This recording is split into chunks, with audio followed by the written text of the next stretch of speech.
What is good? What is good, everybody, man?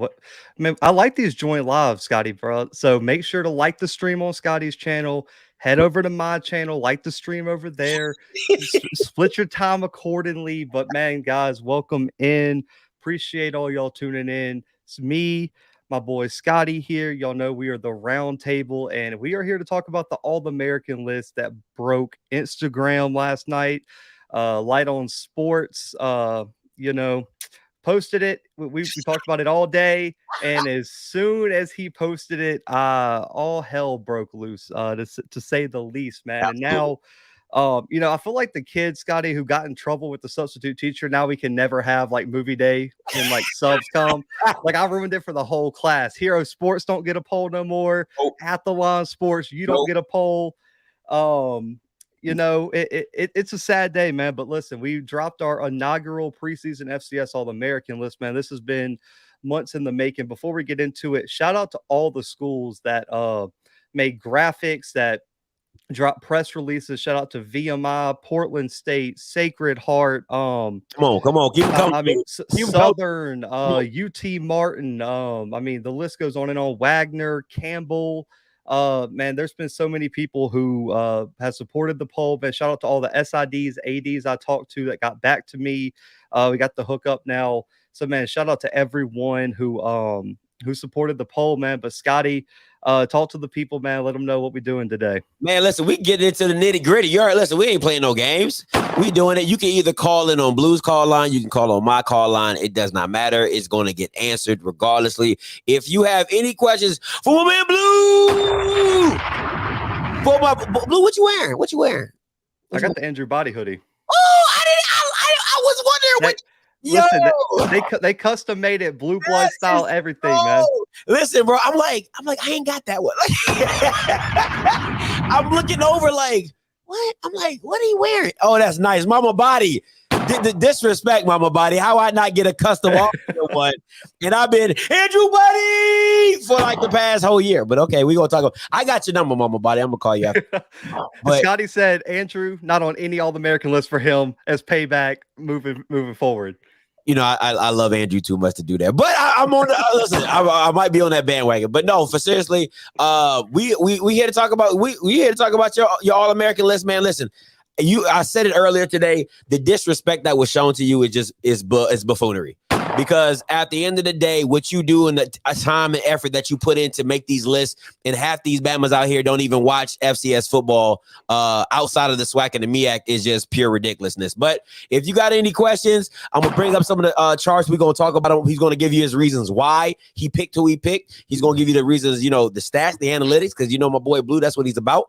So he's going to give you all that, and we're going to get right into it. But before I get into that, we had some sense. Bama's out here being.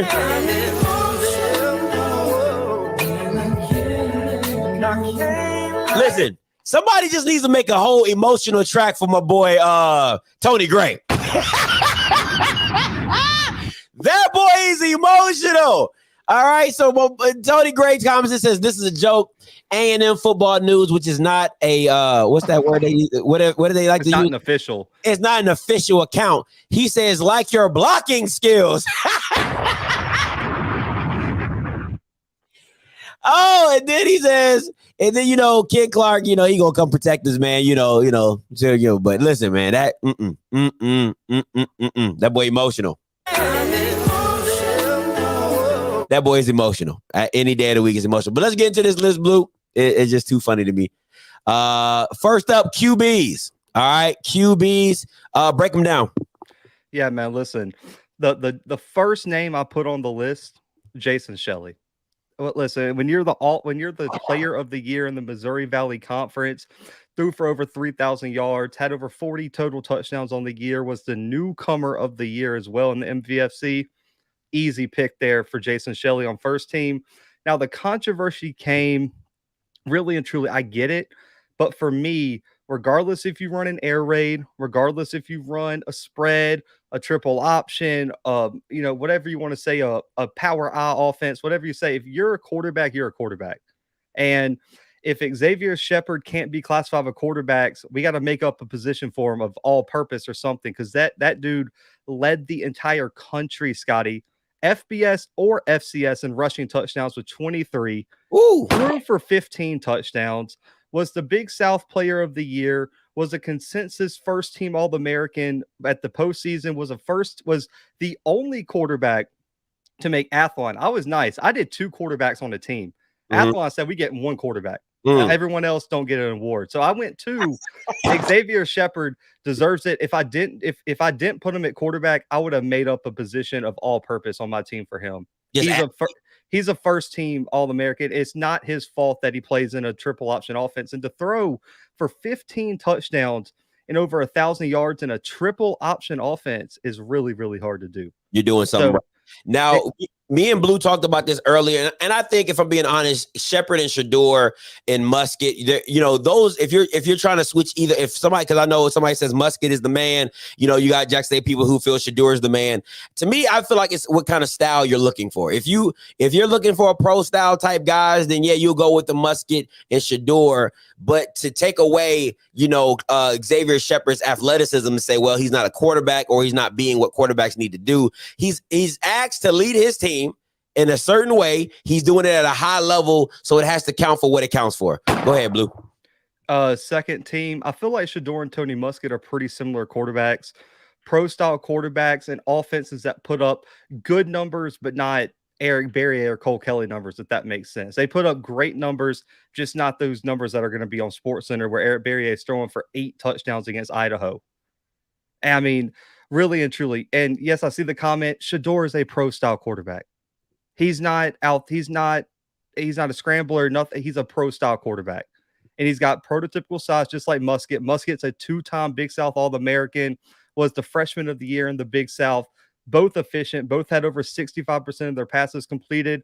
I thought they both belonged on the list, man. All right, let's get to where we going up next. We going wide receivers, Blue. Wide receivers, you got Xavier Gibson, Tyler Grimes, Tyrone Scott, Shaq, Freddie, and Jalen Witcher. Talk to me. Man, listen, the wide receivers were the hardest position to pick. Not who made the list necessarily, but I think they were one of the hardest to place on first or second team, especially Gibson, Grimes, Scott, and Witcher. Man, I don't care what team they're on. Those guys are All-Americans. And when you look at Xavier Gibson, man, I got his stats here, Scotty, for you. 74 catches, 1,300 yards, 14 touchdowns, and had the highest grade for a wide receiver in the country at a 91.3, according to Advanced Analytics. Wow. That's nasty. Yeah. That's nasty. And Stephen F. Austin is your sleeper pick to the national championship. Because of him. I mean, Trey Self was probably the next quarterback. If I had to pick one for Stephen F. Austin, if I had to pick 5 to put on the list, but Xavier Gibson to me is the best wide receiver in the FCS, and it's not a debate. It's not a debate in terms of production. And Taylor Grimes is the same way, man. Listen, 87 catches, 1,100 yards, 15 touchdowns for Incarnate Word last year. Now, give us the height on these guys, because, you know, some people, you know, height matters in some aspects of receivers. So Gibson's a prototypical guy. He's like 6'2", okay, around there. Grimes is more of a slot guy. He's a bit smaller. Off the top of my head, he's probably right around 6 foot, maybe 5'11", or so. So he's not going to be your go-getter in terms of one-on-one situations. He's going to be a guy you hit underneath, and he's going to go make plays in open space. But he's a reliable target. And, you know, I hate making pro comparisons, but, you know, he's the type of guy similar to like a Julian Edelman that's going to be a go-to guy on third down. You need a few yards. He's not going to drop the ball, and he's going to go make a play. Too easy. Just a playmaker. And Tyrone Scott is really on here. I mean, listen, it really helps that you have one Bobby Petrino calling your offense, and you got the best quarterback in the FCS right now, Jason Shelly, throwing you the football. And that doesn't hurt. Yeah, I mean, he put up over 1,100 yards, 60-something catches, and almost 10 touchdowns. I mean, he's there. The one I would say is I think you could switch Jalen Witcher and Tyrone Scott if you want. That's where I think the hard distinction was. I gave it to Scott because he's played at a higher level longer because he's a junior. Witcher was a freshman last year for Presbyterian. And Witcher was a freshman for Presbyterian last year, transferred to Delaware this offseason, which is why you see him in a Delaware jersey. But Witcher, man, listen, this kid has one of the brightest futures in FCS, the wide receiver spot as a true freshman, Scotty, on a Presbyterian team that was not very good. 82 catches, 1,100 yards, and 12 touchdowns as a true freshman. As a true freshman? True freshman, straight out of high school. That ain't. Yeah. Listen, I really and truly, if I think if anyone says Jalen Witcher should be first team, I have no problem with it. Xavier Gibson and Grimes, consensus first team. There's no debating it. No FCS analyst or anybody will debate that. Witcher and Scott, I can see the debate. Then the final two spots, I think this is where, for me, looking back, you know, every list is made and you put a lot of work in, and there's always those guys you kind of overlook or like, man, I probably didn't make the best decision there. Mm-hmm. Abdul should have been on second team. Abdul from Alabama A&M, really and truly looking back on it, probably should have been second team. I put Shaq Davis because he put up his stats with uncertainty at the quarterback spot. Corey Fields was very inconsistent early, and also on top of that, they ran the ball a lot early in the season. So I think he had a tougher time getting his stats. And then finally, in the biggest game of the year, Shaq Davis put on a show. Absolutely. And for me, looking at it, and that's why I put the poll on my YouTube channel, stats, analytics, film, all of it matters. And then the fourth thing is, can you show up when it in like those games? Yeah. And that moment, South Carolina State was on the verge of getting blown out early in that game. Like, it just felt watching that game that if Jackson State puts up a touchdown or one of those turnovers don't happen, it's over. And Shaq Davis was the guy in the second half to really turn the tide. And he missed, I believe, 3 weeks. Don't quote me on that, but I believe he missed 3 weeks too. So I think his stats would have been a little bit better. And then Freddie Robertson, man, listen, he also missed a little bit of time, but when he was on the field, he was one of the top targets for Eric Berry in Eastern Washington. That conference had some ridiculous defenses. I believe Sacramento State, Montana State all had top 15 defenses last year, top 20. So he went up against some of the best defenders in the country, still put up crazy stats. But if I had to say, I still think Abdul could have been on there. And I think you could replace either Shaq Davis or Freddie Robertson, you know, in that spot. So I think Abdul was really my one snub there.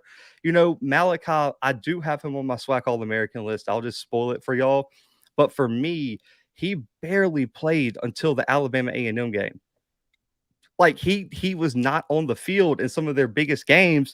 And when you look at his stats, only 35 catches, Scotty, for the entire year. And so his touchdowns are there, but a lot of his touchdowns were just Shador throwing it up, and he was just bigger than the DB. And so I don't see that every down consistency of Malachi Wadman right now, which is why I didn't put him as an FCS All-American. Now, I think for Abdul, I mean, if I'm not mistaken, I think he's the only SWAC receiver with back-to-back 1,000-yard seasons. Yeah. If I'm not mistaken, the only receiver I think that went over, no, did Malachi go over 1,000 yards?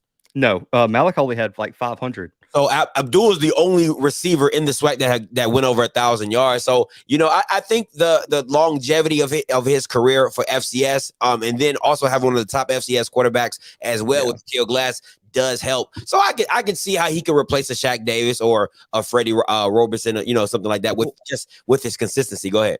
And on top of that, with Malachi, I have a tough time putting someone on the list that wasn't the best wide receiver for their team and wasn't even a conference All-American. Absolutely, it's Keith Corbin. If you can't make your conference All-American list, how are you gonna say you belong in terms of the entire country for the best wide receivers? And with Malachi, there was also the suspension that hurt him. I believe he got suspended for the Southern and the Alcorn game. Not the Southern. It was the Alcorn game. And there was one more that he was out for toward the end of the season. I believe it was just that he got suspended for that one game, which was the Alcorn, right? Because it was before the PV game. And the go-to was Keith Corbin. And so I just got a tough time with Malachi there. And for a duel, when I'm looking back, when I really go into like the analytics say he might even be first team, Scotty. I mean, he graded right behind Xavier Gibson with like an 86 last year in terms of like offensive grade. So I just think if Wadman put together a full season, Scotty, if he played 13 games, and I think he could have been an All-American. I'll just say that Wadman again has All-American talent. It's just he didn't have the games, man. And you gotta be on the field and be producing for your team throughout the season to get an All-American award, man. But Blue, it goes back to what you're saying. If I'm giving you Shaq, I'm giving you Freddie, I'm giving you Jalen over 1,000, Freddie at 1,000, Shaq Davis, I believe, is 900, 800, 900 yards. 900 yards. I can't put you in if you only got 500 yards and 8 touchdowns. It just doesn't make sense. Well, Malachi had the touchdowns. Malachi had 12 touchdowns, so he had more touchdowns than I think everyone. I think he had more than Davis and Robertson. But the problem is, touchdowns isn't the only stat that matters for a wide receiver. Absolutely. You listen, it's easy, like, because when I look at a player, let's say without watching the film, a player can have 15 receiving touchdowns, but if they're all in the red zone just on the same like trick play, like, you know what I mean, in those certain situations, but you're not doing it every down, then that's not an All-American to me. You just were put in the right situation and you were the target in the red zone. So, I don't think touchdowns should tell the whole story there. I think you're talking about D. Anderson. I mean, you got 11, 12 touchdowns for the season, and you probably caught maybe one pass over 20 yards. You know what I'm saying? So it is no shot to D. You're a specialist. You know what I'm saying? But that doesn't account for what you will be on the All-American list. So you got to take it as it comes. All right. Running backs. I think this should be self-explanatory. I don't see why anybody should have a problem with these, but go ahead. I will say, in terms of FCS, I think looking back, you can, there's a good argument for Isaiah Davis from South Dakota State. And listen, as much as Jackson State fans went crazy, South Dakota State fans, I don't know if I'm allowed in South Dakota right now. So I'll put that out there. They were really mad, but for me, Isaiah Davis had an explosive spring season, but last year he missed eight games due to injury and just came back toward the playoffs. He was averaging like 8 yards a carry. If he would have played a full season, he's first team, but I can't give you All-American if you didn't play half the season. And so the potential's there. And then the other thing is he was playing behind Pierre Strong, who was just a 4th-round pick for the New England Patriots out of South Dakota State. So he still wasn't the lead guy. And Scotty, we all know this as football analysts. Being the guy is different than being one of the guys. Oh, absolutely. So absolutely. I need to see him be RB1, and then we can talk. But yes, the potential's there again for Isaiah Davis to be an All-American. I just thought these 4 guys, and then of course fullback Hunter Lipke, easy pick there. No one has a fullback outside of North Dakota State, but the other 4 running backs put together full seasons and all rushed for over 1,000 yards. I mean, Malik Grant exploded. He wasn't even a starter, Scotty, going into the season. Julius Chestnut goes down with an ACL tear early in the season. He goes out and he wins NEC Offensive Player of the Year. Woo! Out of nowhere. The kid is amazing, man. We had him on our show. Isaiah Afonso rushed for over 1,200 yards. Darius Hell had like 16 rushing touchdowns. Jaleel McLaughlin's rushed for 1,000 yards for like 3 straight seasons. Man, it's self-explanatory if you watch FCS football. All of those guys are great. Darius Hell was a freshman last year and finished second to Shador in the Jerry Rice Award. And a lot of people thought he should have been in the running for that. And then, of course, Hunter Lipke, man, listen, with how North Dakota State uses them, there's not, I don't know if you noticed, my second team didn't have a fullback because there's not, nobody else. We made that position, put that on there for Hunter Lipke. That's how good he is. Nasty. He's that nasty. I feel you're like, bro, you got it. That's it. Just you. Exactly. Right. Listen, you already know what this tight ends. Talk to me, Blue. And listen, this is why I'm not allowed in South Dakota. I spited their guy, Isaiah Davis, and then Tucker Kraft, who a lot of FCS analysts feel like he's consensus first team. But listen, that's what got me about the whole, like, oh, this list doesn't respect HBCU players. Like, dude, I'll pull up the DMs for you guys. There are so many people messaging me that the SWAC is D2 football, so Kamari Everett season doesn't count. Listen, Kamari Everett would be one of the best players in any conference that you put him in at the FCS level. And for him to put up almost 1,000 yards receiving, well, right up there for the lead in terms of receiving touchdowns there's SWAC fans in the chat right now, Scotty, that couldn't tell you the names of the 2 quarterbacks that played for Bethune-Cookman last year. And he put up stats like that. Listen, I'm gonna say Kamari Everett, to me, like I told you this on the phone, is the best NFL draft prospect out of the SWAC next year. Hands Bar down. none. He is Kyle Pitts 2.0. And I think now with his whatever happened at Louisville or wherever, that's fine. But Kamari Everett at Bethune-Cookman with Jalen Jones is going to be a problem. Kamari Everett, I think, could be a first-team All-American at the end of the season. And Tucker Kraft, man, listen, blocking-wise, he's better than Kamari Everett, but listen, it's different games, and we know what it is in the MVFC. They're going to run a 2 tight end set, and they're going to try to run it down your throat. So Tucker Kraft, blocking, he's got it. The production in terms of receiving isn't there, but when you look at what quarterbacks he's been playing with, Mark Gronkowski, MVFC Offensive Player of the Year in the spring. He got Chris Oladuncan, multiple time starter in the FCS. The experience and consistency, along with the run game, helping Tucker Kraft out. I think Kamari Everett, to put up the stats he did, is remarkable, and that is why I picked him as the cover athlete too for our preseason All-American. Man, he earned it because I think he had the toughest time getting on this list compared to any other player. Man, listen, you said it so eloquently. I think there's no player right now that you would just pick out of the box and say, hey, go start on an NFL team other than Kamari Everett coming out of the SWAC right now. And you could possibly say, even FCS. Listen, I seen Kamari Everett up close and personal. I went to the Bethune and Alabama A&M game. This kid is a house. He's a walking house. Big, everything. The ball's going to him, and he's still impactful. He can take a 5-yard hitch, go 20, 30 yards for a touchdown. He can get you one-on-one. He can do the fade ball. However you want it, Kamari Everett can give it to you. And like Blue said, you can't even name the quarterbacks. You know what I'm saying? I think one was Shannon. I think one was a Shannon. Shannon Patrick was I believe he was I don't remember which games he even started. Jackson State. He started the Jackson State game. And then you had the black kid. I think his name was like a Chris something, but yeah, it's just crazy. But absolutely, I 100% agree with you on this one. All right, going up next, we got the big boys. I know this touches your heart right here, Blue. This your people. These your boys. Listen, everyone on this list deserves it, man. I mentioned to you a lot of people came back. I mean, look at the first team, Scotty, all seniors, and the second team, I believe, is 3 seniors, of redshirt junior and a redshirt sophomore. Yeah. I mean, listen, that they've been at the top. That's why North Dakota State, South Dakota State have such dominant run games, man. It's the big dudes up front, man. Listen, they get these kids out in the Midwest. They've been tipping cows their whole life, squatting, fence post. Like, listen, it's just different out there. I lived in Kansas for a while. They eat different up there. All they eat steak and potatoes, and that's it. And they weigh 300 pounds and they're 6'7". That's how they make them out there. And listen, Mason McCormick and Greenfield for South Dakota State, they paved the way for Pierre Strong and the long line of great running backs that have come out of South Dakota State. North Dakota State, Cody Mock is a monster. He was the one that I don't know if you saw it, Scotty, in the national championship. He got a pancake block, ran up the field, and did a slide, and then did the first down sign.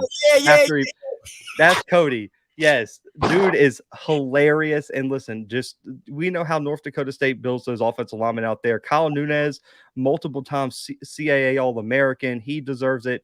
Matt and Hatchie from UT Martin, multiple time All-American as well, paved the way for UT Martin to win the OVC last year. Go ahead. Hey, give me the measurables. Hit me with some measurables, because I know people want to see. I know people want to hear how big these dudes are, and but if you just know the heights, just hit me with the heights. Let's see, man. I don't have those off the top of my head. I ain't gonna be honest with you. You don't have something all the stats I gotta remember. Now I gotta remember everyone's height and weight too. Like this is, but off the top of my head, I do know everyone I think on this list is over 6'5". Over 6'5" or close to it, yeah. Yeah, that's some big boys. That's some big boys. Continue on UT Martin. Go ahead. UT Martin win the OVC, man. Listen, he's been a stud on the interior of the offensive line. Nash Jensen for North Dakota State has been a staple for that team. The Nicholls State guy, man, I think he's interesting. Really and truly, that team doesn't get a lot of attention just because the Southland's not known as a physical offensive line conference, because they air the ball out. They're very finesse type, man. That dude is a dog. Just go watch the film. That dude wants to take you out. And Luke Newman for Holy Cross, man, there's a reason that Holy Cross has drugged that conference for however long they do. And the Weber State kid, Noah, man, another monster in the Big Sky. He's had to block multiple times. All-Americans, NFL draft picks, Daniel Hardy, the list goes on and on. So all these guys have went up against top D-line talent, dominated, and are all on great offensive lines, man. Listen, you know me. I'll probably watch more film on the offensive line than anybody, any position on this list. Offensive line, I just watched it for fun, man. All these guys, shout out to them. I'm glad that offensive linemen get their shine. Man, so you sure there's no way Tony Gray could have made this list? Tony Gray, hang on, I got you. Tony Gray had a 55.9 blocking grade for the season, Scotty. For the worst offensive line in the SWAC, according to sacks allowed and rushing yards. So is that a no? You get them? Oh, okay. No. Just for perspective, the North Dakota State guy on the first team had an 88.9 blocking grade. Woo! Yeah, my boy, you gotta get them grades up. You gotta get them grades up, okay? You talking about some man, like get your grades up. All right, next up, D lineman. Talk to us. Listen, we'll start with Isaiah Land. We know what it is with Isaiah Land. When you win the Defensive Player of the Year award, gotta be first for team. The entire country. Listen, I didn't have to watch film. I didn't have to look up the stats. Isaiah Land was first team All-American. Titus Leo is a name I don't think a lot of people know. He's going to be on the show in a few weeks, but he has won 2 straight Defensive Player of the Year awards for his conference and is going to probably win a 3rd. Damn. Yeah. Stud Brevin Allen, Big South Defensive Player of the Year, led the conference in sacks, tackles for loss, was all over the field. He's going to be a problem when they come to JSU this year. So be ready. Brevin Allen is a name you need to know. You better know where number 9 is because he is going to cause problems. And Devontae Maxwell, listen, he can play nose. He can play defensive tackle. He can play edge. He's just going to make an impact, man. And I like his game. I like his physicality, man. Listen, Maxwell is looking to hurt an offensive lineman. And those are some big boys up front, and he does not care. He is not backing down from anyone. And we talked about this with Jason Dumas, Scotty. To make an impact on the interior of a defensive line is so much harder than playing edge. Absolutely. And I love what Maxwell brings to the game. And one of my favorite players in the FCS on the second team, Nate Lynn, one of the leading sack guys from the FCS last year.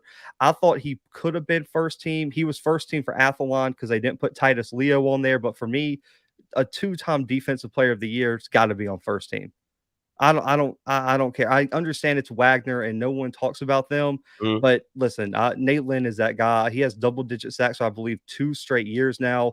VJ Mallow, 9.5 sacks last year, came into Portland State as a transfer from JUCO and made an immediate impact. Was a Big Sky All-American, had double-digit tackles for loss. I believe he set the newcomer record for tackles for loss for Portland State. And he can just get after it. He was on the show if you want to know more about him. Josh Silverman, again, another top leading sack leader from New Hampshire. He's only, I believe, a sophomore, and that kid's got such a bright future. I actually talked to, he knows Greenhouse, the Southern commit, the D lineman, and he messaged me and he was like, I'm just going to let you know Silver's going to be on first team at the end of the year. He's that guy. And then, of course, Dumas. Do we need to say anything about Dumas, man? I could not have this list of defensive linemen without Jason Dumas. To me, the most dominant player in the SWAC coming into next year. And I don't think it's even close. And to pair him with Jordan Lewis and Greenhouse and Trey Lang and all those guys, man, he's going to be a problem because you aren't going to be able to double team him like you were at PV. All right, you got a question over here. The boy from Campbell over the DN from North Dakota State and Kennesaw. I believe the DN he's talking about from Kennesaw graduated. If it's the one I'm thinking of, I post his name, T. But I think the one you're talking about graduated or transferred. But the one from North Dakota State, man, he missed like the whole season. I believe he's talking about Spencer Wagee. Listen, I love Spencer, but he missed like the entire second half of the season. He's coming off a Achilles or ACL injury, so I'm not taking that risk, man. Listen, he's a great player, possibly on my MVFC All-American team, but he's not FCS based on production last year. Got it. Anybody that is an honorable mention that you could have, because somebody said South Carolina State, so you probably talking about Jablonski Green. But anybody else from any FCS conference that you like be out for? Jablonski probably would be on my third team if I had one. He's going to be a MEAC All-American. He's that guy. Looking at it from honorable mentions, man. Not on top of my head, man. Listen, 2 teams for preseasons is already tough enough. Maybe Tyrell Allen from Tennessee State, a defensive tackle that they landed from Austin. He transferred in from Austin P. If you're looking for another HBCU player who I think has the potential to make it, is Gentle Hunt.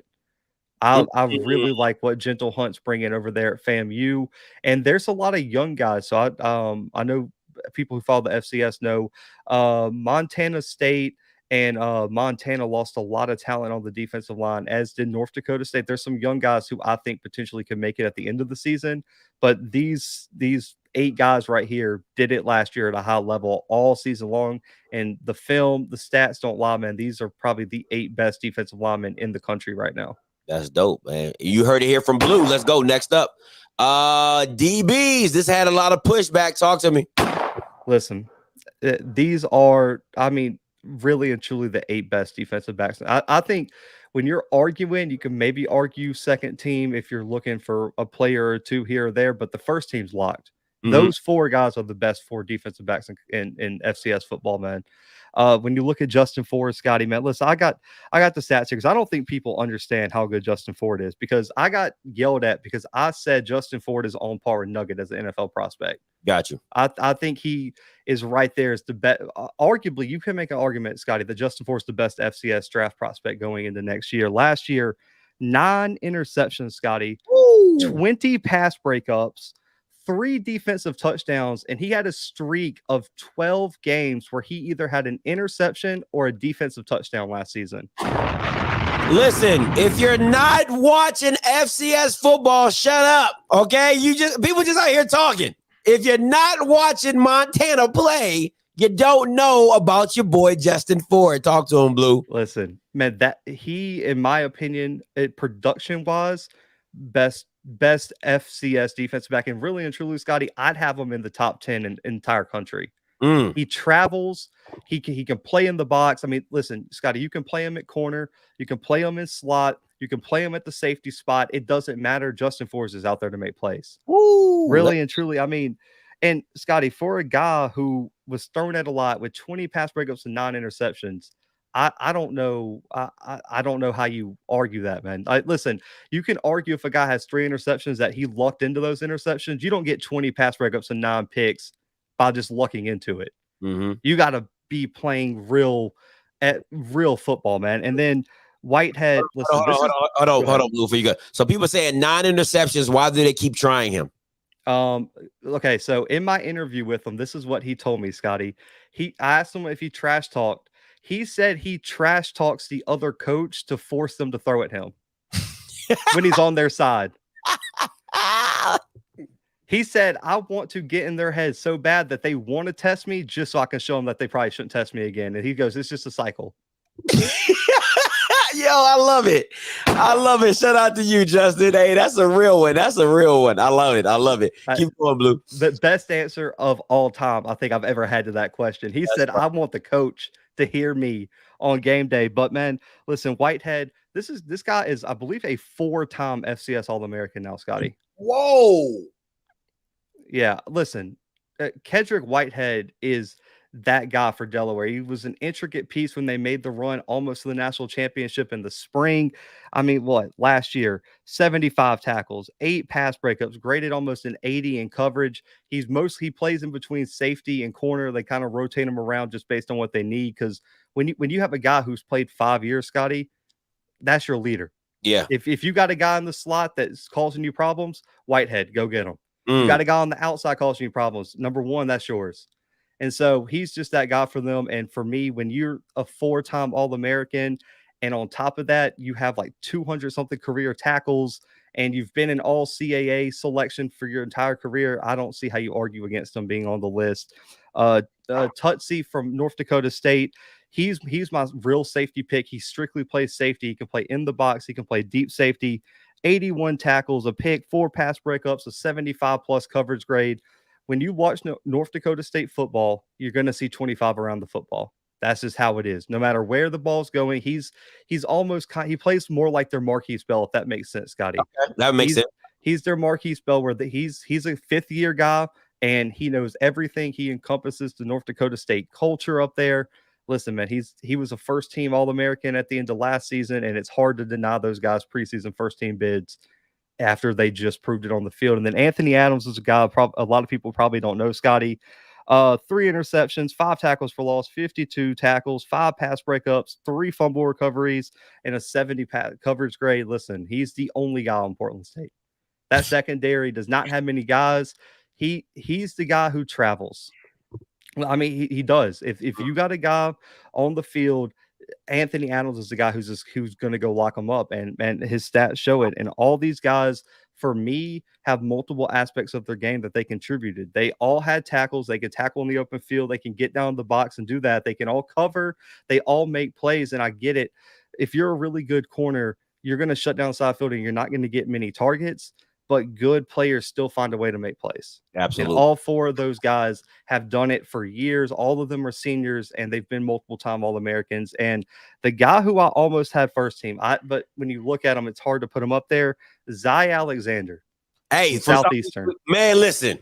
If I don't know about a lot of people for FCS, but that boy, when I was watching him for the FAMU game, he is a looker. He's a cluer. He's like a Marcus Peters type of.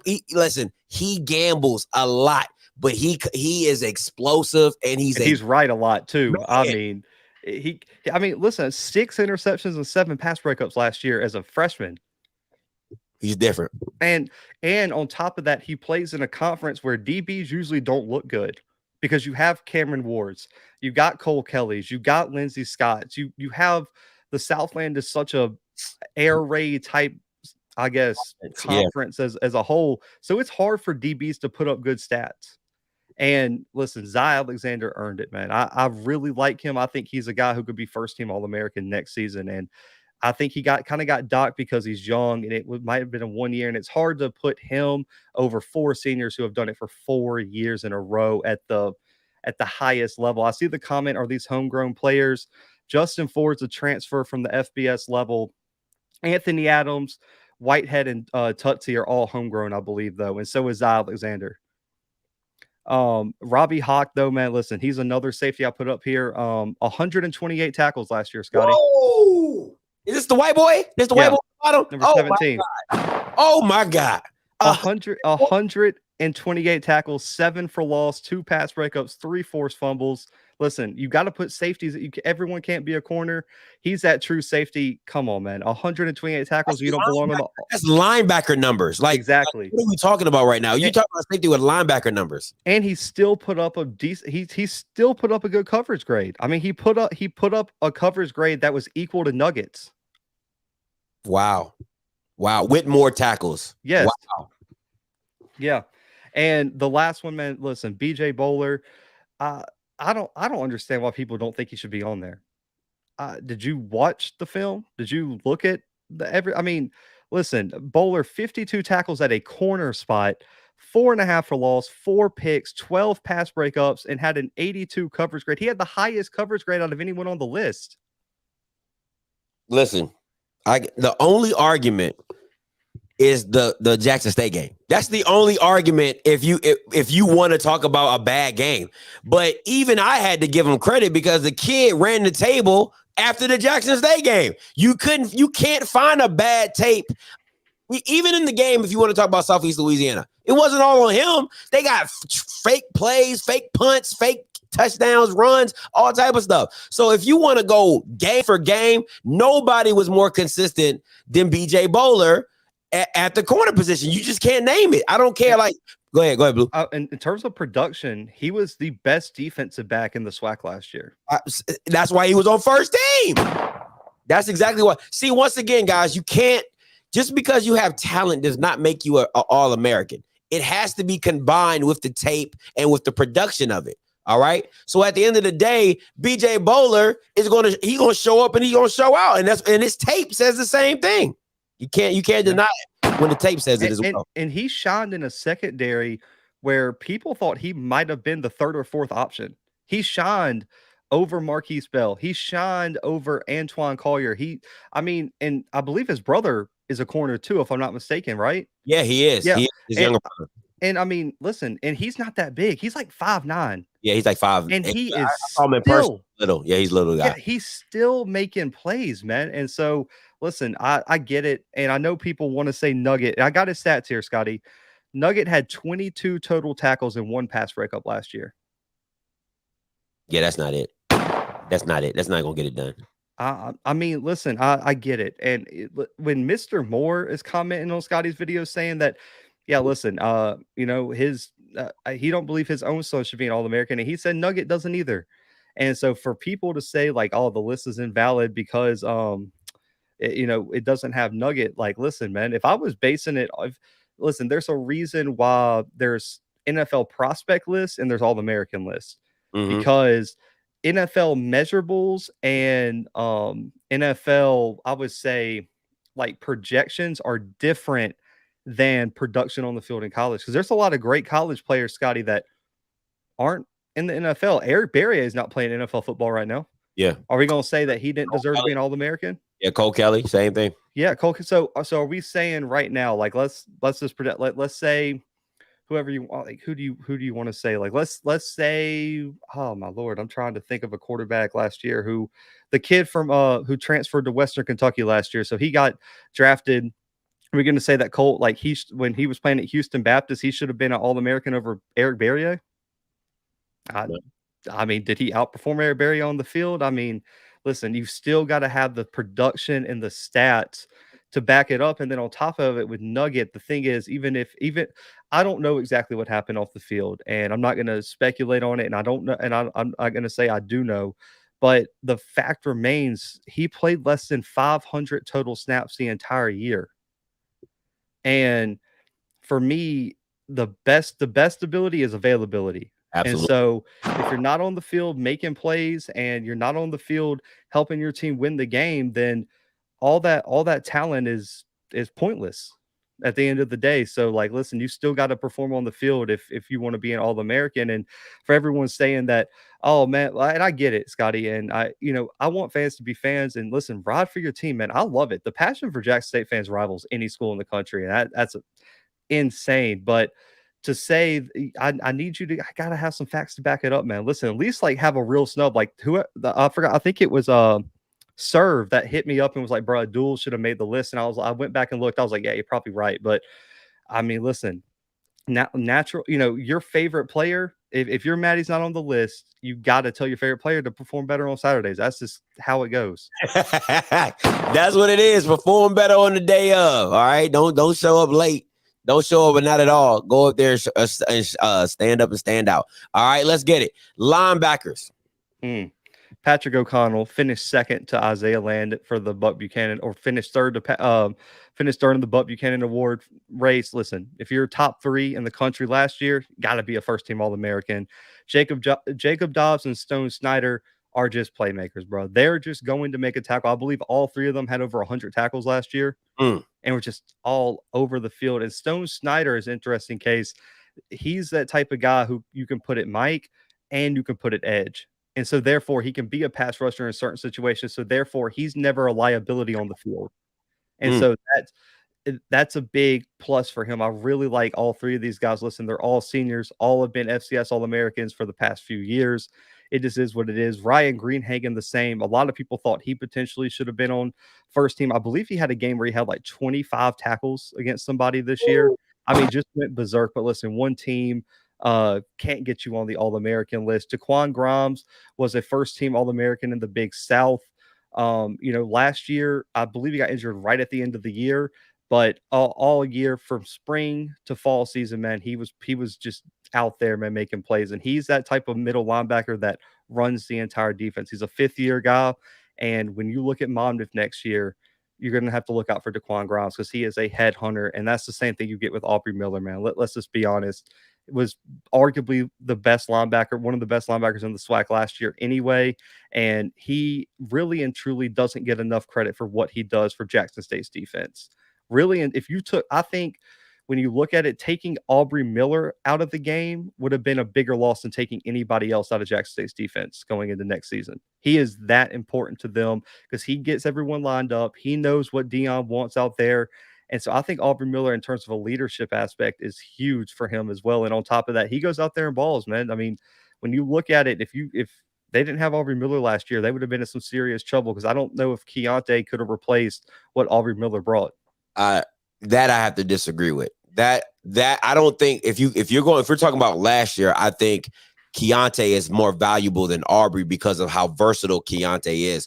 Aubry is a headhunter. He's a downhill player, but to catch him in space and things like that, I don't think he can guard a tight end. I don't think he can guard a running back out the backfield. There's things I think that limit him. But if you're talking about A to B downhill, hitting it 100 miles per hour, you do not want to see 45 in the hole. Point blank. He's going to hurt you if he catches you one-on-one. Listen, I've dapped up Aubry. He's a big dude, man. Like he doesn't come off that big. Man, he's a big dude, man. He's a big dude. So I think he's a typical 1999, 1990 linebacker. Anything between the tackles, I will demolish you. Anything outside of tackles, I think that's where he gets limited at. But other than that, you're absolutely right. I think he's definitely a beast. Now, I got people asking about Jacob Roberts from A&T. He would have been on third team. Okay. He would have been on third team. But when you look at all these guys, man, I mean, the linebacker was tough because there was a lot of young guys coming up that potentially could have done it. But you got, 6 seniors on this list that have done it over and over and over. And they're right there with it. So it's hard to replace anybody on this list. But Roberts would have been on my third team if I would have done one. But he's really talented too, man. I think when you watch Roberts next season, I think if A&T wins the Big South, man, he's going to be a big part of that defense. Yeah, and I do agree with you, Black Pilot. I don't think nobody would want to be hit by any of these guys, honestly, but definitely not by Aubry Miller. No, and I wanted to expand too. I was more talking about he's their Mike. I don't think Keontae could have played a Mike position. He won Defensive Player of the Year in the SWAC he played. He was the Mike. I think the thing, so the thing that's where I think the scheme fits Aubry really well. I think that's where we're different because I just think with his size and physicality, he's a better Mike. Because I think Keontae was more finesse, in my opinion. I think he's so if you have if you're blitzing a lot, 5-6 man blitzes, and Aubry Miller is usually your headhunter when it comes to blitzing, because he's gonna just run over whoever's in front of him, linemen, running backs or whatever. You're absolutely right. I think Keontae is more of a finesse linebacker, more read and react type. But it all depends on the scheme that you run. If you're running a downhill scheme like Jackson State likes to run, I get why you're using Aubry. He's your hammer. He's just going to knock whatever else out the way. But if you're running a FAMU style where it's a base, you're not sending a lot of pressure. You want a Keontae because he reads, reacts, he can get down, he's slim, he gets skinny in the hole. So it all depends on what you're seeing for your defense. But for what Jackson State likes to do, Aubry Miller is the perfect hammer to any situation for what they got going on. Absolutely. And no, Aubry is not 6'3", whoever put that in the chat. Nah, I've seen him he is not 6'3". Yeah, he's my height. He's like 6 foot 6'1". Yeah. So yeah, he's not that tall. I saw that and I was like, I don't think that's the case. Exactly. Let me see. And last but not least, special team. Listen, I mean, the special teams last year stayed the same from the All-American list last year, man. Max Quick, Jose Pisano, Matthew Cook, Grant Burkett, man. Listen, consensus special teams All-American last year. I kept that the same, man. The kickers, man, are efficient. I'll just say, I'll put it like that. They do not miss often, and if they do, it's from very long range. They do great on kickoffs too, a bunch of touchbacks, and both the punters, I believe, both averaged over 45-yard averages last season. So I like what they're doing there. And then the return specialists. Listen, was there any debate? Oh no, not even close. Listen, Isaiah Bolden led the country in return average and was electric for Jackson State and really and truly set that offense up in very good positions at times.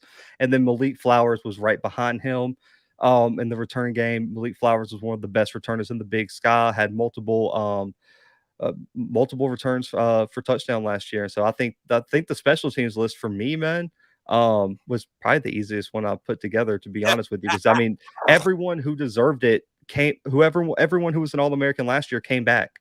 And so it was that was the easiest. That was probably the easiest one for me, honestly, because I thought all these guys are probably going to be consensus All-Americans across me, Hero Sports, and Athlon Sports. Absolutely.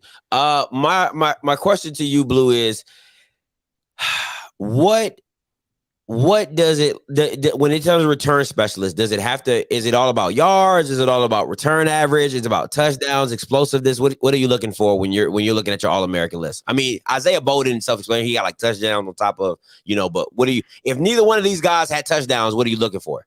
I would say touchdown and return averages are probably like the two that are the most important, like especially in also the situation you get your return in. If it's like that Devin Hester Super Bowl, like you've returned the opening kickoff of the Super Bowl, that counts for a lot. That's deadly. But for me, I think it's a little combination of all, and also opportunities as well, because it's kind of hard to analyze return specialists, because after you return a kick or a punt, they really kind of start getting rid of you at that point. And it's also, I value punt returns a little bit more than I do kick returns. I feel like punt returns are a lot harder to get loose on than kick returns. Oh wow! In my opinion, because when you look at the punt return, man, because sometimes you don't get that much space. If the punter kicks it 40 yards, like, you better be going, and they got gunners coming on you, and you're blocking, and all your blockers aren't spread out across the field like in a kickoff. You got lines of blockers on a kickoff, and so therefore you can kind of where the hole is going to be most of the time. On punt return, man, that is all hell breaking loose. Listen, shout out to all punt returners, because that's not for me. I'm an offensive lineman. Do not come running at me full speed with the ball in the air. I'm calling fair catch every time. I don't want none of that smoke. Oh man, shout out to Deputy Mario. He said Trey from UAPB is probably going to be on the All-American kicker at UAPB. Possibly. He's definitely got a big leg. You got any call? I got some callers on my line. You got any callers on your line, Blue? Mm-mm. All right, let's take one for me. I'm going anonymous first. Hey, caller, you live? Talk to me. No, it's your boy Smoke, man. What's up, Smoke? Talk to me. I got a question. I hope it's not a rhetorical question, but I really got a question. All right. If you're Dion, going into the season, and I just saw you guys mention Isaiah Bowden. I think he was second team or first team for special. First team return specialist. Perfect. Now, we know Kevin Coleman is pretty fast. Travis Hunter, of course, is no words for that. But if you're Dion, who's going to be your go-to man for special teams when it comes to kickoff return and punt return? Are you going to go Zay Bowden, Travis Hunter, or Kevin Coleman? If it was me, I'm gonna take mine. And then also, I got a text from a FAMU. They said you forgot about Shareed Blue from FAMU. He averaged 20 yards on punt return. I think he had like two. I think he had 2 touchdowns for a punt return, anything like that. But he was my next pick. He was on third team. I have my third team. I just didn't release that. Got you. All right. So if I was going first, back to you, Smoke, I think I would go Zay as kick return and Kevin Coleman as punt return. Isaiah Bowden as a punt returner, I think that requires a lot more hips, right? Like the Warren Newman, real shifty type. I think with Zay, Zay is more of a track guy, like a straight line speed. If he sees it and he gets once he finds a hole, it's a wrap. It's a wrap. Yeah, it's a wrap. So that's how I would do it. I would go with my shifty guy for my punt return, and then I would go for my straight line speed guy for my kick return. What you got, Blue? Yeah, I got Zay on kick return. Listen, I don't think they want, I agree with the comments. I don't think they want to risk Travis, because he's already going to be playing defense, probably offense a little bit as well. While the more opportunities you put him out there, man, especially as a true freshman, the more opportunities you have to. And what are Jack State fans going to say if he gets hurt on a kick return? Out of all things. So I don't think they're going to risk him. I think Zay's proven that he can be the kick returner. I do agree with Scotty. I think it's either going to be Coleman or Willie Gaines at the punt return spot, because Willie Gaines also has some experience doing that too. I think you get one of your slot guys at punt return, because those are the type of guys that know when they get the ball in their hand, they know how to make plays in open space, recuts, and they're just those quick guys. So I think Willie Gaines or Kevin Coleman will probably be your punt return. Okay, no different. Well, thank you. I'm keep watching the show, man. I appreciate the call, Smoke. Hey, Dre, I'm coming to you, then Coach Green. Hey, Dre, you live. Hey, what's up, man? Hey, what's up? I got a question about y'all DBs. What do you find? I guess I don't want to say more valuable, but what's a little bit more? I guess what would you rather have? A corner that doesn't get tested, where they don't even want to throw his way, or you want somebody that they're gonna throw at, but he may give up some catches, but there's no yak yards. You know what I'm getting at? I get what you're saying. I get what you're saying. Blue, because go ahead. I'm thinking like, okay, you got somebody where no one's Dion, but let's say a corner where they don't even look that way. That's different than, okay, we'll try you, because obviously, if you get tried a couple of times, you're gonna pick off some. Whether then, I'm not even throwing Scotty's way. I'm not even gonna look his way. Scotty just gonna have an easy day every time he come up on the field. So, okay. I would say for all the American, it's tough because, I always try to have like 2 safeties and 2 corners. For the safeties, I don't think the coverage plays as much of a role. I'm looking for a guy who's going to get in the box and make plays, and then when he's in coverage, can hold his own. So I think what you're looking for in a safety is a bit different. When you're looking at corners, I think yes, you can respect sometimes when teams won't even look their way, but at the same time, I can't give you an All-American award just because people aren't throwing at you. Because some of those plays, if they're not throwing at you, your guy might not be as covered as you think, but the quarterback's already looking another way, so they never even check. And so I don't know if that counts as much, but listen, Justin Ford didn't get thrown at a lot, but when he got thrown at, he made plays. And it's hard to evaluate that necessarily because of schemes too. If you're a zone corner, a man corner, where is your head coach putting you? Are you playing a lot of time in the slot? Are they putting you on the best wide receiver? Did the quarterback have an off day when you played? Because what happens if the quarterback just doesn't have a good day and he's missing throws? You might be getting beat all day, but if he's not hitting those passes, they don't show up in the stat box. You don't hurt, yeah. And so I think DBs are the hardest position group to look at, which is why I think that's probably the position you have to encompass everything in terms of looking, from stats to analytics to film.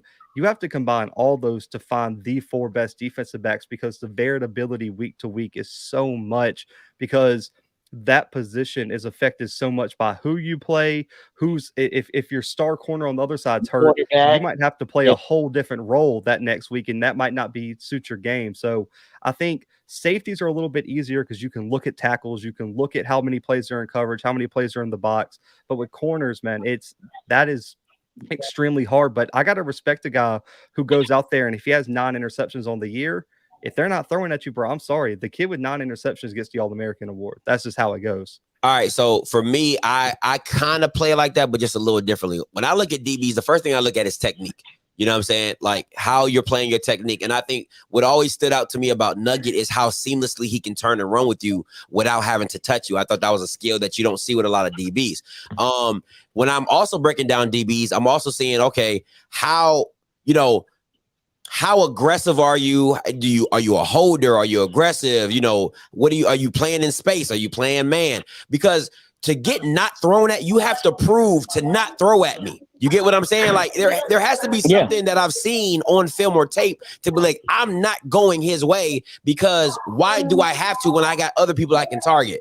And I think when it comes to the SWAC in general, it's just the quarterback play. It's so hard because there's a lot of quarterbacks that you just like, you don't feel comfortable enough to make that throw. It's there. Yeah. It's there, but you don't feel comfortable. But with me, with DBs, I look at technique. I look at the scheme they play in. That's why the Dimitri thing was so big for me. I'm like, what scheme did he play in? Did he play in the zone? Did he play man a lot? Because there are certain things that, some corners feel comfortable, like Jalen Ramsey. He feels comfortable in man.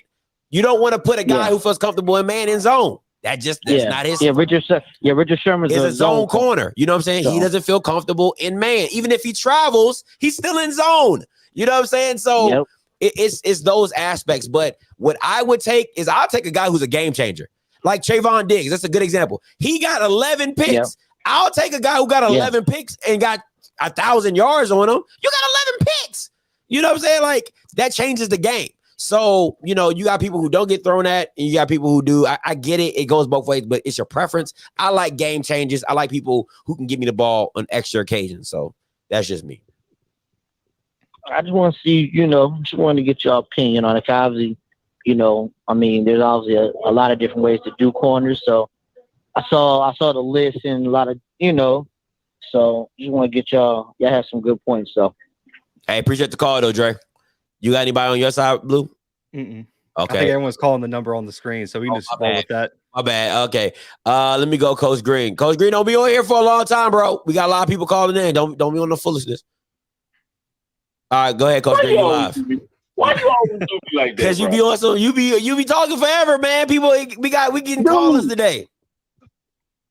Hey, I've been doing this short lately, man. I just want to make sure we were clear. That's all. Because you know we simulcasting, so Blues people they're not used to you. You know, Blues people. Oh, no, he called in. He called in 4 times my last live show. hey, everybody was texting in the comments. I said, you know what? I'm gonna call. Nobody want to call. I'm gonna call. They want to talk in the comments and everything. Yeah, they want to be on IG. You know what I'm saying? Yeah, scared to call. Don't be scared to call, man. This is Blue. When Blue on, y'all call Blue like y'all call Scotty. These are 2 people I respect, and Scotty is the only one I get mad at, but we be buddies later on. Too easy, always. But anyway, I got one thing. Hey, you know what? These lists, you know, I'm glad you're not afraid to take the smoke, Blue, because at the end of the day, people gonna disagree with lists anyway. That's just that's the nature of it. But anyway, they got one thing I disagree with. I don't think the quarterback from KSU should be first team. That's fair. I mean, I said that at the beginning. I mean, that there's people who don't think he should be in quarterback. But my thing is unless you make up an all-purpose position, are you saying that he's not a top 4 player at his position right now? Because he's a quarterback. Oh no, I'm not taking that away from him, but I don't think he's first team though. Who would you replace him with? Who I replace him with? I'll put my quarterback ahead of him. Either my quarterback or Shador. Either one. Okay. I mean that's fair. I mean, for me, I like looking at it is one, he had as big of an impact on his team as any of the 4, and maybe even more. Because I mean, listen, there's a lot of teams who run the triple option. For him to rush for 23 touchdowns is mind blowing for a quarterback from that position. And then he threw for 15 and over 1,000 yards, and he had way less attempts than any other quarterback. So for me, I think his impact and the totality of his game earned him that spot, in my opinion. But I get it. A lot of people don't like it because he's not a traditional, a prototypical quarterback. I get that, and that's fine with me. I mean, that's nitpicking, but I mean, for me, I just didn't feel like it was fair to have to slip him into some made-up category called all-purpose or something like that, because I feel like he earned an All-American award as a quarterback. Yeah, you did the right thing, but in my opinion, I agree. He's set. This is the only thing I say. I feel like he's second team, not first team. That's the way I feel about it. That's cool with me. That's a valid critique. Everything you get, he's getting. Yeah, I mean, the funny thing is, I told Blue when I was driving, I said I wouldn't have had him on my first team because I don't like that style. You know what I'm saying? Like that doesn't, that wouldn't have been the style that I ran. I wouldn't have ran a triple option, so I don't want a triple option quarterback. You know what I'm saying? So at that point, Blue's just looking at it in totality of like production. Like, yo, you killed it, so I'm gonna put you first team. Me, if I was doing it, I'm like, I don't like triple option guys, so I'm gonna put Shador, I'm gonna put Tony, whoever else in that position because I just like that's the style that I like. You know what I'm saying? But that is how you break it down. Again, the other thing because the other thing I'm looking at, because I look at all these quarterbacks, and I watch these other FCS games from time to time, and I look, can this quarterback win me a game? Can he win me a game? Kennesaw went 11-1 last year. Say that again? I said Kennesaw went 11-1, and then in the second round of the playoffs, lost by 1 point. Oh man, it happens. It happens. I mean, he had just as many wins as Shador. So yeah, and he had more wins than Jason Shelly and Tony Muskett. True. He won a lot of games. He's gonna win a lot of games this year. They're gonna win the ASUN in their first year too. I ain't gonna necessarily say he could win it. It's the offense, because the way triple options operate. A quarterback is the staple of a triple option. Listen, but I'm like 2 minute warning. 2 minute warning. Can he go down and win? Yes, they did. They've done it. They and the good part about Kennesaw State is they didn't have many 2-minute drills because they were smacking people. And like, listen, right, they were smacking folks. You can't say that he can't win you a game when he won more games than anyone else on the list. And then two, on top of that, take him and replace him with any other triple option quarterback, and they're not 11-1. That's why the Citadel has sucked for like 25 years. The Citadel has not had a winning season in a minute. And there's a reason why Georgia Southern, when Georgia Southern had the triple option, they weren't winning national championships.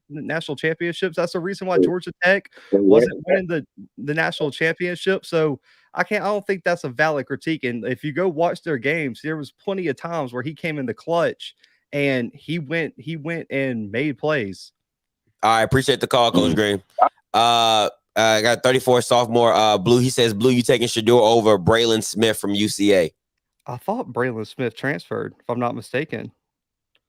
I believe Braylon Smith transferred, if I'm not mistaken. But yeah, I would probably take him over Breland right now, just because Breland lost all his targets. The leading, I remember when we were previewing the UAB game or the UAPB game, Scotty, Tyler Hudson went to Louisville, who I thought was the best wide receiver in the FCS before Gibson. He left for Louisville, and then the other one went to the NFL.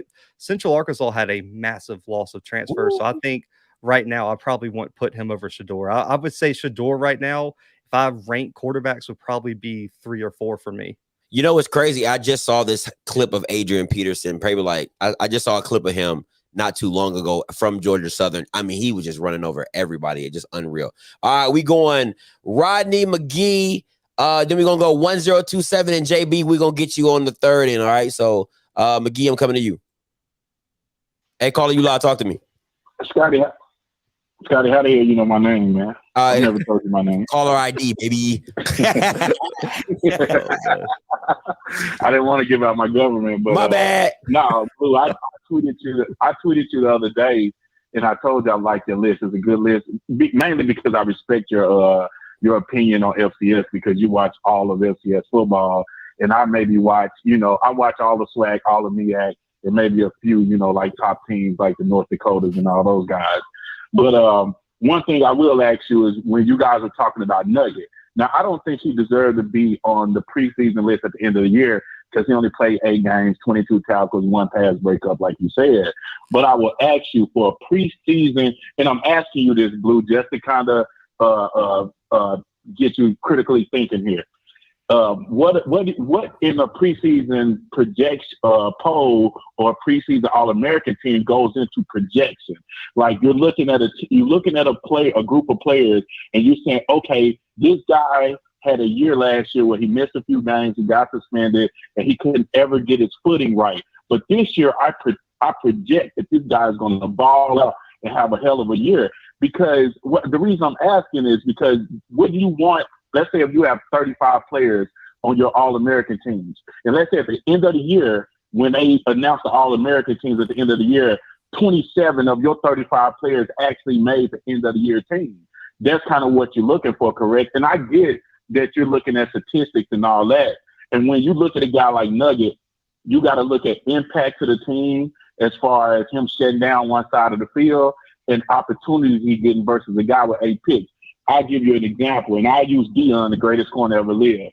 In 1999, he made the All-Pro team and the Pro Bowl as a first-teamer. He only had 3 picks and 6 pass breakups the whole year, but his opportunities was far less than the other corners who had more picks and more pass breakups. And those are the kind of things that I think you should look at. Just my opinion. When you look at these, what did you take into consideration there, Blue? Hold on. I'm gonna let Blue answer the back end. Let me do not ever call in here and talk about the best. You're talking about the best of the best. You're talking about NFL quarterback and NFL OCs did not want to challenge Deion Sanders. That is not the same as in the SWAC cases. So please do not. I'm not saying it's the same, but that is an example that horrible example. Horrible example. That's an example that I want to use. Horrible example. If you want to not a horrible example. It is absolutely. It's not a horrible if you wanted to use, I'm asking him if he watched film on Nugget, how many opportunities did Nugget get where teams really not throwing his way? And I'm saying is that I'm asking him. I'm not saying that he should compare him to Deion as if he's Deion. I'm just using that example because if we had the same situation, that's all I'm saying. The problem is Deion was playing full seasons of football, so we had a bigger sample size of teams staying away from him. Really and truly, there were only a handful of games that Nugget played a majority of the coverage snaps throughout the entire game. So for me, if he's not on the field a lot, how can I compare his targets to a guy who played 300 more coverage snaps than him in a season? They're not comparable. So I need Nugget. In Blue, you're absolutely right. That's all I was asking you. And I agree with you 100%. And Scotty, that's what I was asking. I was using Deion as an example to ask him a question. Blue, you did your homework. You answered the question. I don't have anything to say. I agree with you 100%, dude.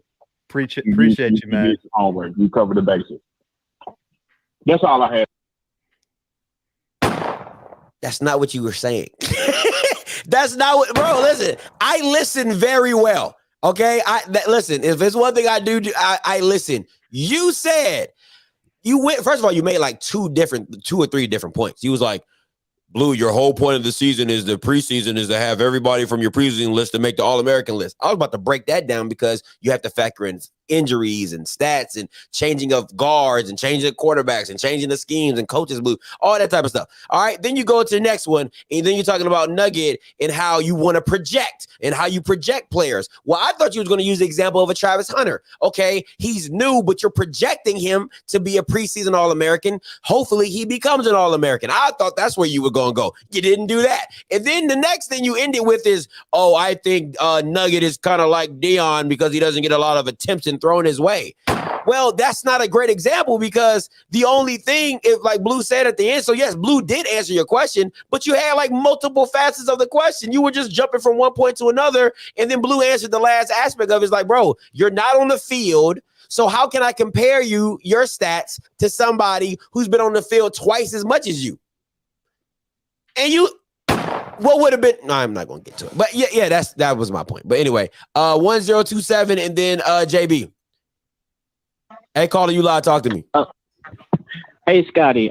Great show. I was just calling to see. Do you think that Kamari Everett will be here at the end of the season, knowing Lord knows who is going to be throwing the ball to him? And how draftable do you think Kamari Everett is stacked up against other FCS prospects? That's for Blue. But love the show. Hey, appreciate it. Go ahead, Blue. I mean, I think Jalen Jones is is an improvement in my opinion over what they had last year. So I don't think he's going to have a little bit better. And also on top of that, I think they're going to have to take, and me and Scotty talked about this earlier, they're going to have to take an extra defender to spy on Jalen Jones too. Let him take off and find out. Listen, it's going to be a problem if he gets loose in the open field. So, and on top of that, I believe Corey Reed's there as well, which is a way better receiving target outside of Kamari Everett. So therefore he'll take a defender. And then also they return their leading rusher as well. So they'll have a little bit of balance to their offense. I think Kamari Everett's year this year should be better than last year, in my opinion. But looking at it with the way the game is going, they want tight ends to be a receiver before a blocker. Most teams. I mean, there's like some teams like the New England Patriots, probably not, but most teams want a pass catching tight end like a Kyle Pitts now, like a Darren Waller would be another good example. And that's what Kamari Everett is for me. I think he is the top tight end in this next NFL draft class from the FCS. Tucker Kraft is right there. And I think it just depends on which team, whose scheme they each fit, because they're so different players. Take a chance on him first. But Kamari Everett to me is a bona fide NFL prospect and an absolute stud. So I think even with bad quarterback play, he's that type of player that's still going to shine. Listen, and I think Paris hit it right on the head because listen, it's funny you said this, Paris. That's the exact same thing I brought up with Blue on the phone. I was like, can they block? Can you find a 6'3", 6'4", 6'5" guy at a private institution that's also an HBCU? That's the issue. Listen, it all comes down to Jalen Jones. And and this, if you really want to get to the weeds of it, it's actually more pressure on Jalen than Kamari because Kamari's like, I did it with 2 scrubs. Okay, I put up 900 yards with nobody, with T-ball pitchers being quarterbacks. Okay, so it really actually puts the onus on the OC and Jalen Jones to produce for Kamar Everett. You see what I'm saying? So that's the key I want to see, because the issue that I had with Jalen Jones is he couldn't make the routine throws. He couldn't just catch it and throw it. You know, the one step in throws or the 1, 2, 3 and let it go. So if he cannot do that, Kamari Everett is going to be in trouble, because that's what you listen. I'm going to do what you can do well. I'm going to go see your film. I'm going to scout you out. And I saw you back when you was at Jack State. You couldn't make the routine throws. So I'm going to pressure you and blitz you until you can't stand it no more. So it's just those issues that might arise with Jalen. But if he can get comfortable, if the OC can put him in the right position, if they can get a great RPO system, listen, Jalen Jones is legit 4.3 speed. He is next level speed. Let that boy get loose if you want to. He's going to hit his head on the goalpost. So you have to incorporate that aspect of Jalen Jones's game. And if the OC can do that, Bethune can be very, very, very, very dangerous. Let me go to JB. What's up, JB? Talk to me. What's up, gentlemen? How you doing? Blue, good to see you again, sir. What's up, man? Guys, first of all, I want to say thank you to you as well for earlier today on today's show for defending Blue, and also for calling out those idiots who had something to say about Blue's list, who expects a certain amount of players to come from one school and everything else just because their guys aren't listed there. They think that, okay, well, the list is fraudulent. No, their gameplay is fraudulent, but I'm going to leave that alone for right now. Blue, I got a couple of questions for you. First of all, of the 2 safeties from Montana that were first and second team, I could definitely see that because I saw their games against Eastern Washington. And of course, even though Barrier did go for like 500 plus, those guys really kind of held their own against that offense. I mean, it's like you kind of tell, even though Barrier had his numbers, they were kind of ran off the field to a certain degree. I mean, the game was not that close, to be honest with you. No. And then the other question I have is, do you think Xavier Gibson wins the Peyton Award this year? That's my yes. To the second question, I think he's gonna. I think at wide receiver, Xavier Gibson is so good. I think he could win the Walter Payton Award. The only question I have is usually when wide receivers have a huge season, the quarterback does too. So that puts Trey Self right in that conversation, and Trey Self is already getting a lot of attention. So the only thing I think that helps Gibson is that he was established before Self. And so, and also on top of that, the Walter Payton voters really and truly, they've done a really good job of giving it to wide receivers. Cooper Kupp and multiple wide receivers have won it throughout the 2000s. So I think Gibson for me would be my pick right now. I think he's an absolute stud. I think I would give the lean for the Buck Buchanan Award to Justin Ford for Montana. Out of the two DBs there, Justin Ford is just that guy, and he's a game changer. And for me, the first Montana game, really and truly, Barrier had one of his worst games of the season. In that game, they flexed to ESPN2 that night at like 9:30. He really and truly didn't play well. And then if you remember, Justin Ford scored the pick 6 that ended Eastern Washington season. He picked 6 Eric Barrier and ended that playoff game in the second round. So I think when you look at that Montana defense, you got Robbie Hawk, you got Justin Ford, you got Patrick O'Connell back at linebacker who had like 130 tackles last year. I mean, man, you got some studs. The only question I have is who's going to develop on the defensive line as a bona fide pass rusher. That'd be the only question I have for the Montana defense. But man, listen, they are stacked, and that's why they're the number 3 team in the country right now in the preseason polls. Now, I did one of the preseason polls. I think they had Montana State ranked above them. So I'm wondering how the right now. I don't remember which one it is. It was one poll out of Athlon and Hero Sports had Montana State at 3, Montana at 4, and the other one was switched. I can't remember which one is which off the top of my head, but they're a top 5 team consensus for everybody. I think I have Montana 3 in mind that I'm going to release soon, but and I like Montana a lot. The question really comes for me on the offensive side. They got to replace some playmakers, man. Gotcha. And then of course, guys, one could be for you. So I guess kind of like a dream case scenario. Let's say, for example, that Jackson, they finally get they feel like they're quote unquote deserves and go to the postseason, where they play against Stephen F. Austin, and either Shiloh or Travis Hunter get the task of guarding Xavier Gibson, and he goes for about $150 against those guys. That will be it's kind of amusing to watch at the same time. Man, listen, I will pay good money to see, and I'm not even talking about just like, I would pay good money to see Jack State in the playoff game. I would, man, listen, you couldn't pay me enough money to see them in a playoff game. You couldn't pay me enough to see FAMU play Southeast Louisiana again. You know what I'm saying? There's multiple aspects. I think like for what I think the SWAC is doing, like, if I'm being honest, Southern's schedule really disappoints me because I feel like they have an uber amount of talent.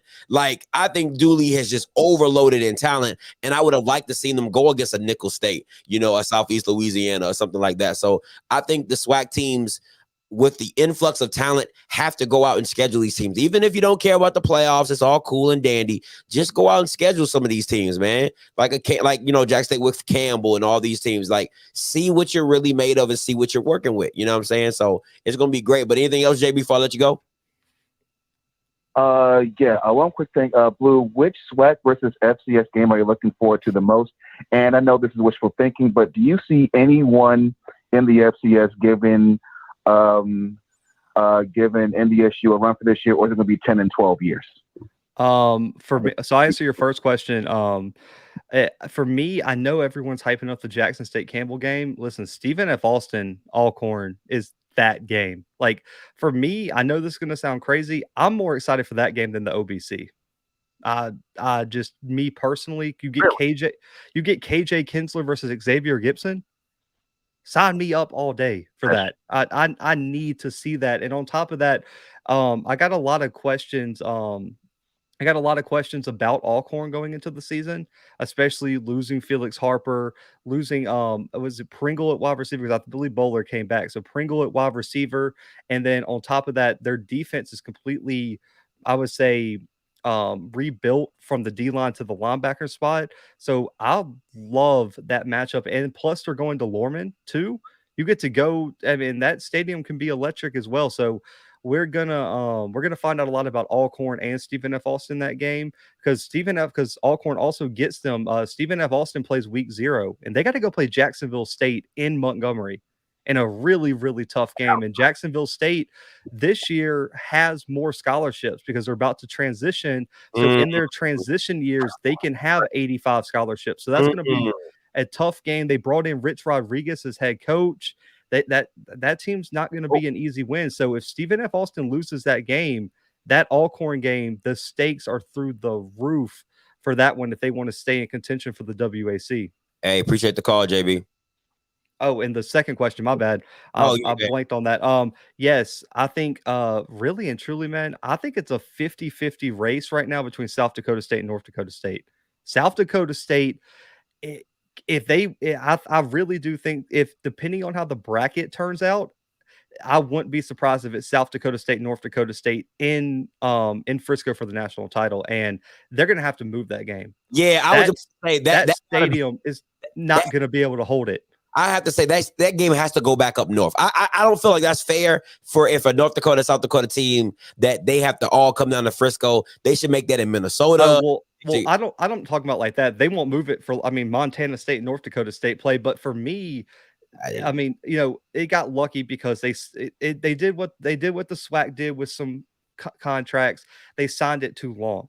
They gave Frisco a super long contract to like 2025 a few years back. Ooh. But now the FCS popularity is growing. And so that stadium, they sell it out every single FCS national championship. Like last year, the tickets sold out like the first day for the national championship because Montana State and North Dakota State have great traveling fan bases. They just need a bigger stadium. You can keep it in Texas, but put it in a bigger stadium. Or for me, I think the best location, find somewhere right in the middle of the country, like in Kansas City. would be perfect. Your northern teams wouldn't have to travel very far. Your southern teams would have to travel about a certain amount. I think Kansas City and Arrowhead would be a perfect location for it. I mean, you might not have to open the upper decks for most schools, but like I still think that would be a reasonable one. But listen, Mark Gronkowski's coming back off an injury. He missed all of last season for South Dakota State. He was the player of the year in the spring season, was a key to them making that national championship run. He's back. They got Isaiah Davis at running back. You just saw all the offensive linemen they got on all the American lists. The defense is still loaded. Listen, North Dakota State, South Dakota State, and it's a race for third. Appreciate the call, JB. Yeah, I saw the topic and, go ahead. and the title game. You're right about that. Those guys were nice. You're right about that. Thanks, Scotty. No problem. Appreciate JB. All right, Blue. So we're the call lines are closing down. One player. I'm gonna give one player that you're most excited from your All-American list that you're most excited to see coming into next year. Oh man, I could pick anybody on there. For me, I still got to go Justin Fordman. I'm pumped to see what he does in year 2. It was his first year at Montana, and that dude broke like all kind of records. Like I mentioned with all his stats earlier, he's got the measurables, he's got the mentality, like I told you earlier, where he was like, man, I want to trash talk the head coach, and then I want to get in their head. He's got everything you want, man, in a DB, and I think that Montana defense with as much talent with Patrick O'Connell, Hawk in the back end, I think next year, man, with the Big Sky kind of open, I think Justin Ford can replicate that, and I would love to see him break the FCS record for interceptions. I think it's around like 12 or 13 on the year or something like that. And I think he's going to make a run at double-digit interceptions next year. And if I had to pick an offensive guy, Xavier Gibson, bar none, that dude is different. Listen, you're a former wide receiver, man. Listen, just treat yourself and go watch the film on Xavier Gibson because he's different. I definitely will. I think for me, I'm expecting a lot from Isaiah Land. You know, if I'm being honest, if I'm gonna keep it a whole buck. I feel like his FCS Defensive Player of the Year wasn't. I don't think he should have got it. And I don't either. Troy Anderson should have won it. I don't think he should have got it. And you saw in the Southeast Louisiana when he went up against a comparable O-line, what happened? He didn't sniff Cole Kelly. So he, to me, has to come back this next year and, to me, prove why he was the FCS Defensive Player of the Year. That's just my personal opinion, because if you want to see, you don't have Marquise Bell, you don't have Collier, you have to show me why you were the FCS Defensive Player of the Year. And I think he has to come back better and bigger, faster, stronger for next year, especially with them losing the people that they lost. And then offensively, listen, I want to see the kid from South Dakota State, the guy that you said should have been on it and not Isaiah Davis. I want to see what he looks like having a full year, because like you said, it's different when you're a guy, when you become the guy. So I definitely want to see that, and I'm excited to see what goes on with him in South Dakota State. I'll be trying to look out for that every now and again, check him out. And listen, the funny thing about the Stephen F. Austin game at Alcorn, let me say this, Alcorn, this is your opportunity to show what a home crowd advantage is like, because don't say we don't care about Stephen F. Austin, because they'll come into your place and put 40 on you in a heartbeat. All right. And that's not what you want. So go out there, get your people together, make sure they show up. All right. And make sure it's a home crowd that they can be scared of. You see what I'm saying? So let's not do that. All right. We show up and show out, show them why they shouldn't come back to Norman, and go out and win the freaking game. All right. That's what I want. And the game that I'm really excited to see, North Texas against Texas Southern. Ooh. That is a winnable. Listen, if you don't know nothing about North Texas football, them Denton Eagles or whatever they want to call themselves, all right, because I'm from the Texas, that is a win. If Andrew Body does what he did to Rice, to North Texas, they win that game. That is one of the games I'm most excited to see is Texas Southern versus University. What would that storyline be, bro? The first SWAC FBS win since 1985, and it's Texas Southern. And my boy, and it's Texas Southern. Like y'all gonna let Texas Southern carry the conference on their backs? Like where are the Blue Bloods, bro? Where's Southern? Where's the Jackson State University? Like where y'all at? Where's Grambling? You guys got the G, and you're gonna leave it to Texas Southern? Listen, man, I see it. I listen. That is a game I am so geeked to see. I think it will be. Now this is true. Howard carried the MEAC over UNLV, so it can happen. It can happen. Listen, we're not going to say never, but just to give you an overview of Isaiah Davis, man, in 2 years, and he was hurt. He played a spring season, which is only like a few games. And he was hurt, and let's see how many games he played. 17 games. He's got 17 touchdowns, 1,500 yards, and has averaged 8 yards a carry for his career in the limited action. That dude's got a touchdown per game he's been playing in. That is crazy. Yeah, he averaged 8.5 yards per carry the spring season. That's stupid. That's stupid. He's a dog. Listen, I feel bad, but like, man, the injuries got me, and I get it. South Dakota State fans got a reason to be mad. He's an honorable mention. He'll be on the all MVFC team, but we'll see, man. Isaiah Davis is going to be a stud, though. I'll say that. Oh, absolutely, man. Listen, I know everybody's gonna be waiting for your individual conference, all teams. Make sure, hey, listen, man, Blue is the real deal. My boy Blue. Hey, and a big announcement. Listen, Light On said I'm back in the game, or we allowing polls on Light On. That's what he said. He rescinded it. So Scotty's video made an impact, man. So listen, hopefully he posts my conference. Hopefully he puts my conference All Americans on there. Oh man, listen. But listen, won't he do it? Yes, he will. That's what I'm talking about. It's Light On. Be Switzerland. Keep it Switzerland, baby. Come on. Franklin, so I've actually never said on the show who my favorite FCS team was. I've been an FCS fan for a while. I'll let y'all know my team is no longer in the FCS, sadly now. It was Jacksonville State because I'm from Alabama, and all the former Auburn players who transferred out of Auburn would always go play for Jacksonville State. So I always would ride with them as former Auburn players. So I always had a soft spot for Alabama school. So Samford, Alabama A&M, Alabama State, Jacksonville State, man, those are all my teams because I'm from Alabama. Man, that shows how much I don't know FCS football. I thought Jacksonville State was in Florida. No, it's in Jacksonville, Alabama, bro. Man, I did not know that.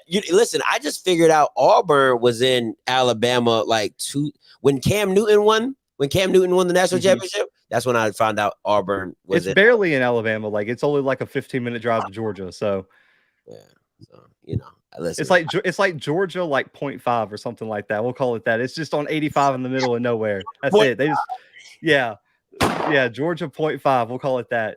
Listen, man. Listen, that's how you know I don't be watching no FCS nothing. I could have sworn that thing was in Florida. I was like, Jacksonville State, of course it's in Jacksonville. Why wouldn't it be? That's why I'm not making no All-American list. That's exactly why. There we go. All-American. Listen, Auburn from now on is West Georgia University. That's what we're going with. That's a good one, Chris. Listen, I'm an alum of West Georgia University now. That's what we're going with. Yeah, man. Listen, that's what's up. But hey, Blue, anything coming out for you, man? You on your channel, my channel. What's up? Hey, man, we've been shifting a lot of content over to the website, man, recently. So any recruiting news for the SWAC will probably be going on YouTube. But, man, we got interviews. We got Missouri State transfer A.J. Toney from Stanford, man, two-time All-American coming on the show tomorrow. That drops in the morning. And our preseason conference All-Americans starts dropping Friday. I'm kicking it off with the SWAC and ASUN. And then all next week, Monday, Wednesday, Friday, man, we'll post 2 more conferences apiece. So stay tuned for that, man. I put all the teams in a randomizer and we're just rolling with that. So we'll have we're probably just going to do first team. I'm thinking maybe second team for all the conference All-Americans, but that'll be on the website, thebluebloodspod.com, and everything else, man, you can find on YouTube. Y'all know where to find us. Come on, man. Listen, Blue Bloods out here. Listen, in about 2 or 3 years, that boy going to be a publication. National, baby. Listen, that's what you be like, yo, you make it on the Blue Blood? Are you a Blue Blood? Yo, that's what they're going to be saying. Are you a Blue Blood? If you ain't a Blue Blood, I don't know what you're talking about. You know what I'm saying? Go ahead and make that a brand. Hey, man, I love you, Blue, man. I'm glad that Light On changed his mind about that, and we can get your stuff on there because, like I said, you're impartial. You know what the hell you're talking about. And listen, man, I don't want nobody asking me about no FCS stuff because I ain't got the time for it. So I got kids. You heard me yelling at my kids earlier today. I'm out here parenting. You know what I'm saying? So I ain't got time for it, man. But listen, man, I appreciate it. For me, guys, listen, you get it when it comes. That's how we do it on Off Script. You get it when it comes, all right? Because I ain't got no plans. I ain't doing nothing. But I did say I was going to break down the Florida Classic contract. That is coming, okay? That will be coming soon. I got to get my notes together, but everything will be coming soon. So listen, until next time, you know what I'm going to do. I'm going to holler. God bless.